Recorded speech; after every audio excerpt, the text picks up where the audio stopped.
Look, I have been running the Galactic Combat Academy for 73 cycles now, and I thought I had seen everything. Every species, every fighting style, every ridiculous attempt at proving superiority through physical violence. My name is Korvan Tesk, Colonel of the 4th Legion, Instructor of Champions, and apparently about to become the biggest idiot in documented history. But I am getting ahead of myself. The day started like any other morning on Station Terminus. The gravity wells hummed at standard 1.2 Earth equivalent. The training halls echoed with the sounds of cadets getting their scales, fur, or exoskeletons handed to them. And I was enjoying my third stimulant beverage while reviewing the new transfer files. That is when I saw her paperwork. Human. Female. 22 standard years. Weight class, laughable. Previous combat experience none listed. Special qualifications none. Medical notes, requires additional oxygen supplementation in high-altitude environments. I actually laughed. Out loud. My assistant, a 4-armed Vexian named Torek, looked up from his data slate with concern. "Sir, is something wrong? They sent us a human," I said, sliding the file across my desk. A fragile little human girl who probably cannot even lift a standard-issue plasma rifle without falling over. Torek scanned the document, his eye stalks curling with what I recognized as diplomatic discomfort. "The humans have been performing adequately in the other divisions, sir." Adequately. I let the word hang in the air like a bad smell. "Torek, this is the Advanced Combat Program. We train warriors who will lead entire battalions into battle against the Corinthian horde. We shape soldiers who can survive in environments that would liquefy most species, and they send us someone who needs help breathing? Perhaps she has hidden talents?" Hidden talents. I drained my stimulant drink and stood, already feeling the irritation building behind my cranial ridges. "I will tell you what her hidden talent is going to be.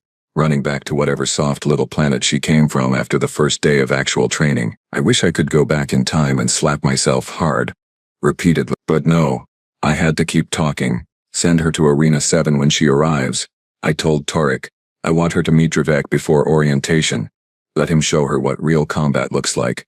Maybe she will save us all some time and withdraw before we waste resources on her." Tarek's eye stalks drooped. "Sir, that seems rather harsh. Protocol suggests a standard orientation first and then—" "Did I ask for your opinion on protocol, Assistant Tarek?" "No, sir." "Good. Arena 7. Noon cycle. Make it happen." 3 hours later, I stood in the observation deck above Arena 7, watching my prize student warm up. Dravek was a masterpiece. 7 feet of scaled muscle, born on a high-gravity death world, trained since hatching in 17 different combat disciplines. He had never lost a match. Not once. In 2 years at the academy, he had sent 47 opponents to the medical wing and earned the nickname the Avalanche for how thoroughly he buried his competition. The arena door hissed open, and in walked the human. My first thought was that there had been some mistake. She could not have been more than 5.5 feet tall, with a build that looked like a strong breeze might snap her in half. She wore standard-issue training gear that hung loose on her frame, and her pale skin was already flushing pink from the exertion of just walking to the arena floor. Her hair was pulled back in some sort of practical knot, brown and unremarkable, and her eyes scanned the space with what I mistook for nervousness. Her name was Riley Cade, according to the file. "Is this some kind of joke?" Dravek's voice boomed across the arena, his translator rendering his native growls into galactic standard. "Colonel Tesk, I asked for a warm-up challenge, not a midday snack." Laughter rippled through the observation deck. Several senior cadets had gathered to watch Dravik train, as they often did, hoping to learn from the best. Now they were getting entertainment instead. Riley stood in the center of the arena, completely still, her expression unreadable. She did not respond to the mockery, did not even acknowledge it. Just waited. I activated my comm system. "Cadet KD, welcome to the Advanced Combat Program. Before we begin formal orientation, we thought you might benefit from observing our top-ranked student in action. This is Dravatic, current arena champion, undefeated in 73 consecutive matches." She looked up at the observation window directly at me and nodded once. There was something in her eyes that I should have paid attention to. Something calm and focused, and utterly without fear, but I did not pay attention. I was too busy being smug. "Dravik will demonstrate standard combat protocols," I continued. "Please observe carefully. This is the level of skill expected from graduates of this program." Colonel." That was Torek, who had appeared at my elbow looking even more uncomfortable than usual. "Should we perhaps have her sign the liability waivers first? And maybe provide protective gear? Dravik is not known for pulling his punches and—" "She will be fine," I said, waving him off. "She will just watch, It will be educational. Down in the arena, Dravik cracked his neck, a sound like rocks grinding together. Come on, little human. Stand over there by the wall. Try not to faint when I start moving. I know your species has trouble with sudden violence. Riley did not move to the wall. Instead, she rolled her shoulders, loosened her neck, and said something that made my blood run cold, though I did not know it yet. Colonel Tesk, sir. Permission to speak? I sighed and opened the comm again. What is it, cadet? Are we just observing, or is this a practical demonstration? The observation deck went quiet.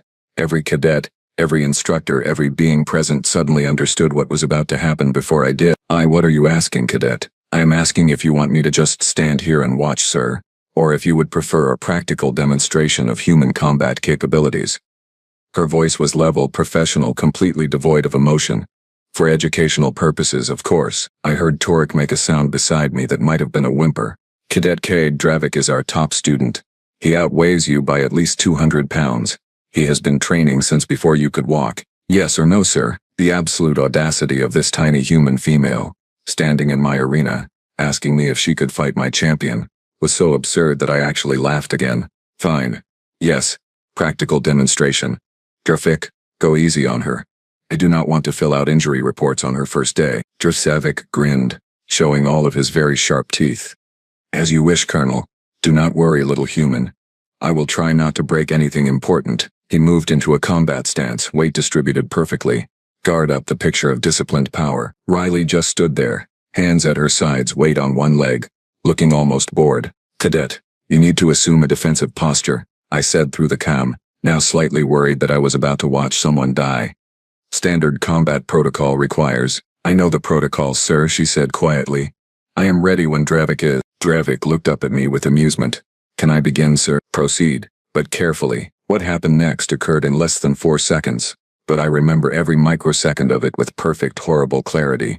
Dravik lunged forward with the speed and power that had earned him his reputation, a move designed to close distance and overwhelm an opponent with pure force.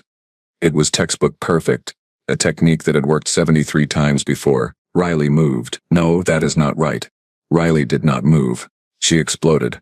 Her body shifted laterally so fast that my eyes almost lost track of her, slipping outside of Dravik's charge by mere inches. Her right hand snapped out and struck him in the throat with her extended fingers, a precision blow that made Dravik gag and stumble. Before he could recover, she was already pivoting, her left foot sweeping his legs.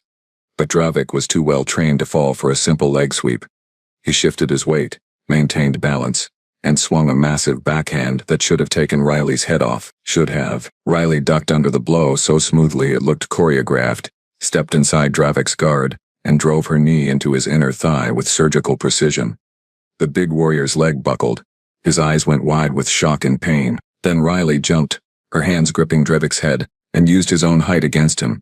She swung her body weight around, torquing his neck and spine, and rode him down to the ground like a rodeo performer on a particularly angry animal. They hit the arena floor hard, Dravik face first with Riley on his back. She immediately locked her legs around his waist, hooked her right arm under his chin, and applied what I later learned was called a rear naked choke. Dravik, to his credit, fought. He thrashed and rolled, his superior strength evident in every movement. But Riley moved with him, staying glued to his back, adjusting her position with every shift, her face calm and focused while his grew increasingly purple. After 15 seconds, Dravik's movements became sluggish. After 20, his eyes started to roll back. After 25, he tapped the ground frantically with his massive hand, the universal signal of submission. Riley released him immediately, rolled away and stood up. She was breathing hard but steady, and there was not a mark on her. Dravik lay on the ground gasping for air, his pride as damaged as his throat. The observation deck was absolutely silent. Riley looked up at me, her expression neutral. Will that be all, sir? I could not speak. My jaw had apparently forgotten how to function. Around me, cadets stared with their mouths, beaks, or breathing spiracles hanging open. Torek was making a sound like a tea kettle about to explode. Finally, I found my voice. Cadet Cade, report to my office. Immediately. Yes, sir. She walked out of the arena like she had just finished a light jog, leaving Dravik to be helped up by medical staff who had rushed in the moment the match ended. I stumbled back to my office in a daze, my entire worldview crumbling around my feet. When Riley arrived 10 minutes later, showered and back in standard uniform, I gestured for her to sit.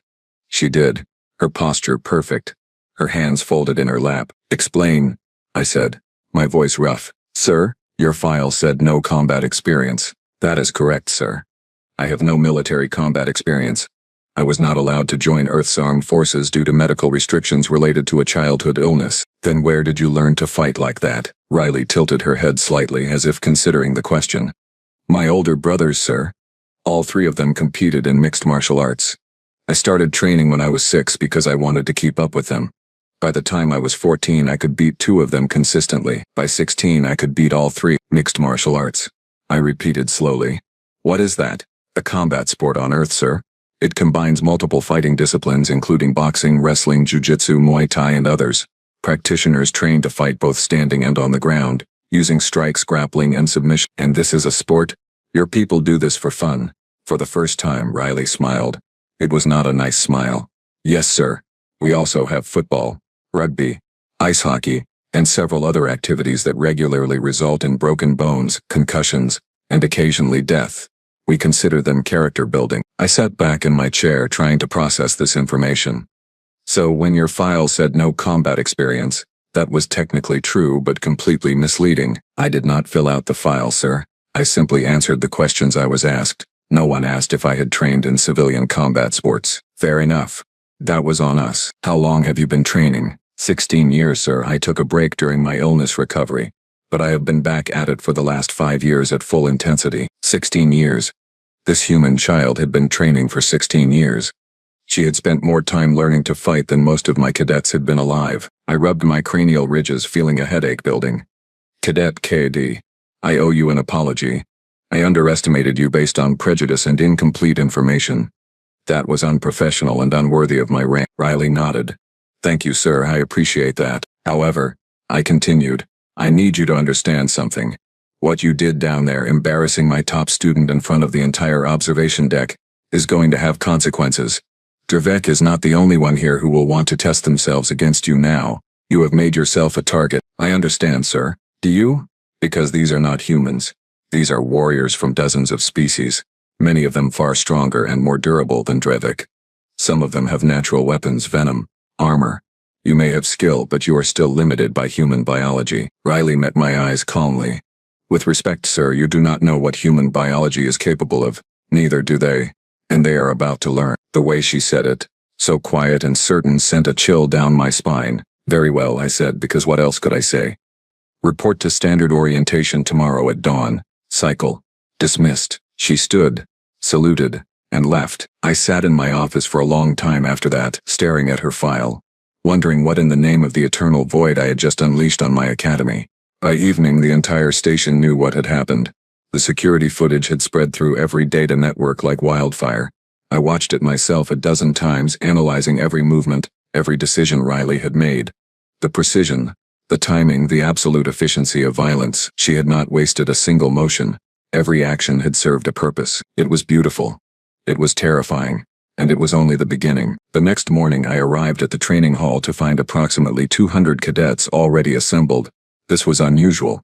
Standard orientation typically drew maybe 30 beings at most, usually the bored ones looking for entertainment or the nervous ones seeking moral support. Today everyone wanted to see the human. Riley stood near the front, looking small and unremarkable among the crowd of warriors. Next to her was a Krelian who stood 8 feet tall with 4 arms. Behind her lurked a Nethros whose scales could deflect small arms fire. To her left was a Urith female whose species literally breathed acid. Any one of them could have snapped Riley in half without breaking a sweat, and every single one of them was watching her like she was a bomb waiting to explode. I stepped onto the platform and activated the sound amplifiers. Good morning, cadets. Welcome to the Advanced Combat Program, where we separate the warriors from the pretenders, the champions from the mediocre, and occasionally the living from the dead. Nervous laughter rippled through the crowd. Riley did not even smile. By now, you have all heard about yesterday's incident in Arena 7. You have all seen the footage. You all think you know what happened. I paused, letting the tension build. You know nothing. What you witnessed was not some fluke, not some lucky moment. What you witnessed was preparation meeting opportunity. Cadet Cade has been training in combat disciplines since she was 6 Earth years old. That is 16 years of dedicated practice. How many of you can say the same? Silence. Uncomfortable shifting. A few cadets glanced at Riley with new understanding. others with increased hostility. This program does not care about your species, your size, your natural advantages, or your daddy's political connections. This program cares about one thing only: results. Can you complete the mission? Can you lead your troops to victory? Can you survive when everything goes wrong and the universe is actively trying to kill you? I swept my gaze across the assembled cadets. We are about to find out. The first week was designed to break people. High-altitude endurance runs, low-gravity combat drills, zero-atmosphere survival training. We cycled through environments faster than most species could adapt. The goal was to identify weaknesses early, before we invested serious time and resources into someone who could not cut it. Riley struggled with exactly the things her file predicted she would. The high-altitude runs left her gasping, her oxygen-deprived human biology simply unable to process the thin air as efficiently as species evolved for such conditions. The low-gravity throws messed with her balance, her Earth-adapted inner ear failing to compensate quickly enough. The zero-atmosphere drill nearly killed her when her suit failed and she had to hold her breath for 90 seconds while making emergency repairs. But here's what I noticed. She never quit. Not once. Not even when she had every legitimate reason to tap out. The Krellian cadet, whose name was Vorn, collapsed during the altitude run and withdrew from the program. The Nethros lasted until day 3 before admitting defeat. The acid-breathing Ureth made it to day 5, then respectfully submitted her resignation. Citing incompatibility with the training methods, Riley kept going. Every morning she showed up. Every challenge she faced. Every time she fell, she got back up. And something else happened. Something I did not expect. She started winning. Not the physical challenges, mind you. She was still limited by basic biology in those. But the combat trials, the tactical simulations, the strategic planning exercises. She dominated them. Absolutely dominated them. On day 8 we ran a hostage rescue simulation. 4 cadets had to extract a target from a fortified position defended by automated weapon systems and enemy combatants played by senior instructors. The average completion time was 45 minutes. The failure rate was 60%. Riley led her team in, adapted the plan on the fly when their initial approach failed, coordinated a flanking maneuver that exploited a weakness in the defensive perimeter that no one had ever noticed before, and extracted the target in 17 minutes with 0 casualties. 17 minutes. I checked the records 3 times to make sure the system had not malfunctioned. On day 12 we did live-fire combat exercises. Riley went up against a Dravosian heavy trooper named Kelix, who had arms like tree trunks, and could bench press a small vehicle. He outweighed her by 300 pounds, wore partial armor, and carried a weapon that would have broken Riley's shoulder if she tried to fire it. She beat him in 40 seconds. Disarmed him, used his own weapon against his armor to create a blind spot, then swept his legs and put him in a joint lock that made him scream for mercy. By week 3 something had shifted in the academy. Riley was no longer the curiosity, the weak human girl who got lucky once. She was becoming something else. Something the other cadets were starting to fear. I found out exactly what one evening when I overheard a conversation in the common area.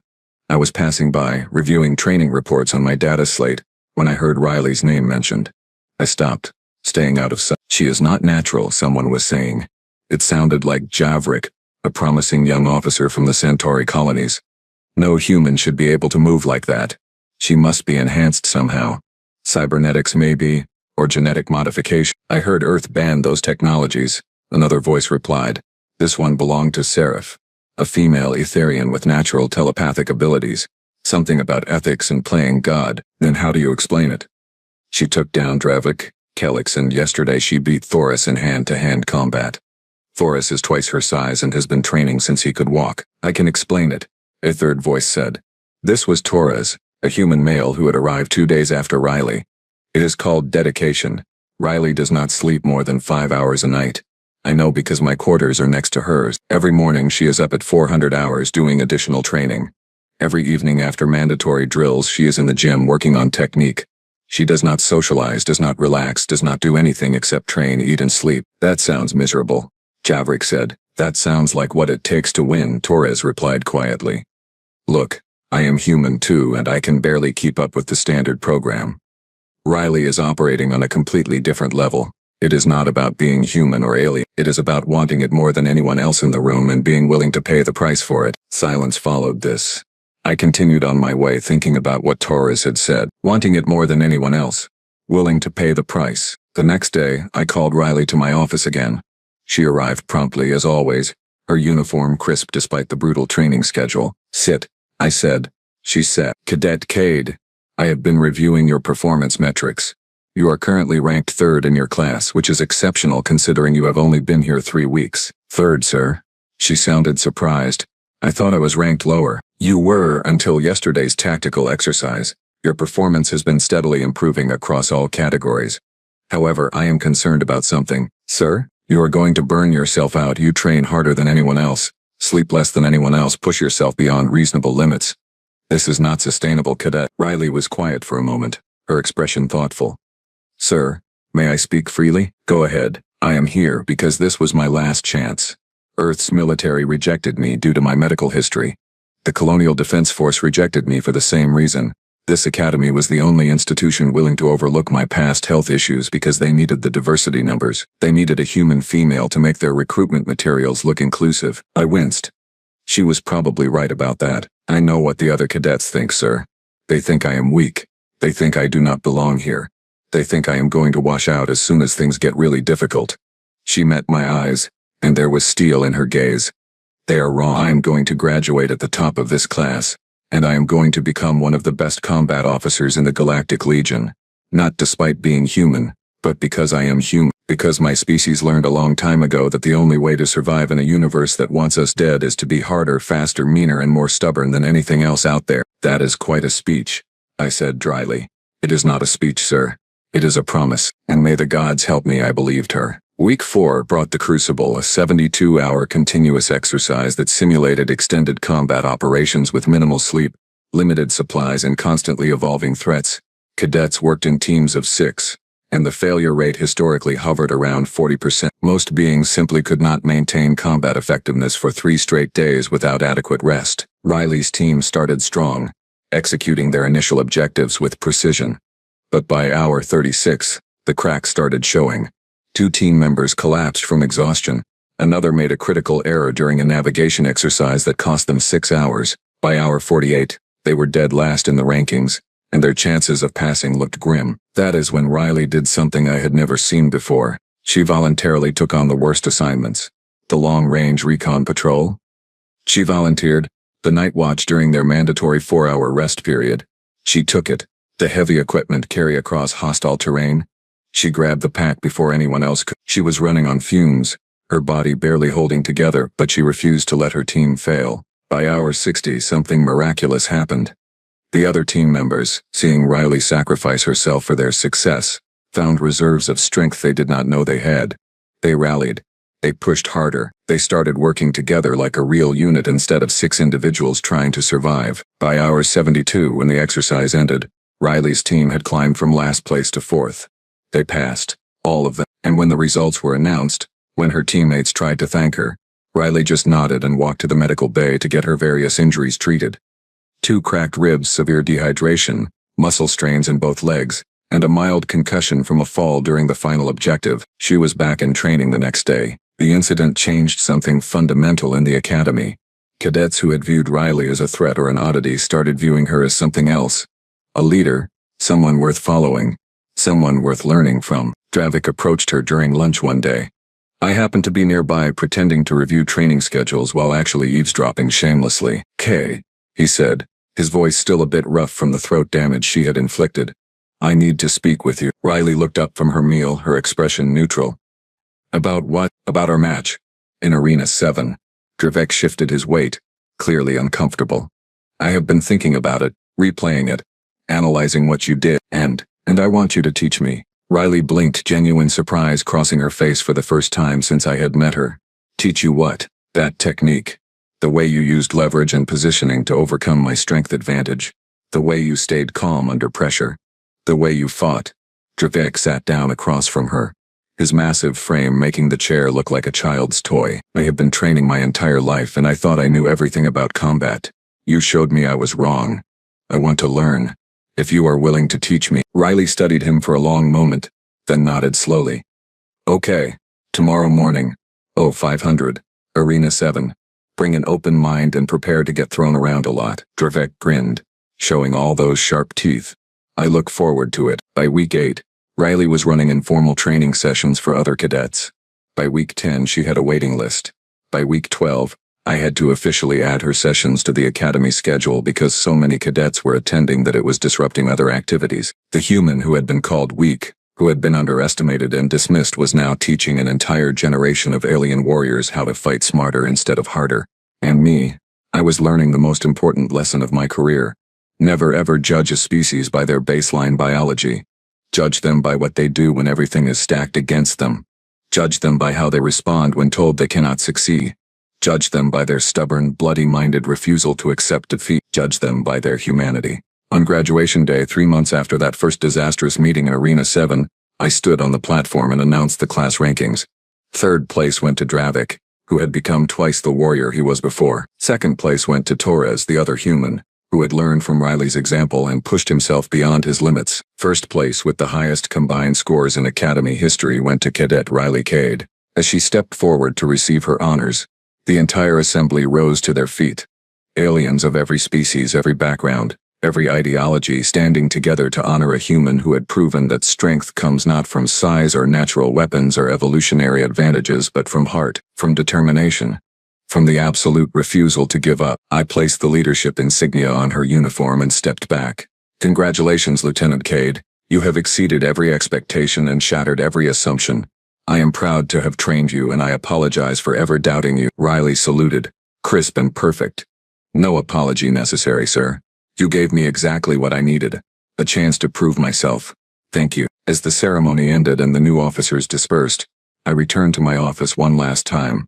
Torek was waiting for me. His eye stalks curled with amusement. So, sir, he said casually, still think humans are too weak for the advanced combat program? I looked at him and did something I had not done in 73 cycles of running this academy. I admitted I was completely, utterly, embarrassingly wrong. Tarek, remind me to never ever underestimate humans again. Yes, sir, though I suspect Lieutenant Cade and her species will be making that point themselves for years to come. He was right, of course. Riley went on to command 3 successful campaigns, earned the Star of Valor twice, and eventually returned to the academy as an instructor herself. Her techniques are now taught as standard curriculum. Her tactical innovations have been adopted across the Legion. Her name is spoken with respect in every military installation from here to the outer colonies. And me? I learned that sometimes the greatest warriors do not come in the biggest packages. Sometimes they come in small, determined, absolutely terrifying packages that refuse to quit no matter what the universe throws at them. Sometimes they come wrapped in human skin, with human limitations, and human stubbornness that makes the rest of us look like quitters. I called Riley Cade weak once. I will never make that mistake again, and neither will anyone else who has the good sense to listen.